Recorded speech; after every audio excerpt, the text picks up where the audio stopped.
¿Conoces los beneficios de darle atún a tu perro? Este le aporta proteínas de alto valor biológico omega 3 que son buenos para la salud de la piel, el pelaje y el sistema cardiovascular.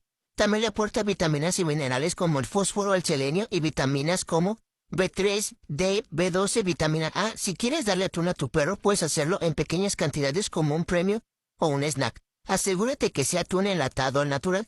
Ten en cuenta que el atún contiene mercurio y no es recomendable dárselo en su dieta diaria, porque dárselo diario o en grandes cantidades puede provocarle problemas de salud a largo plazo.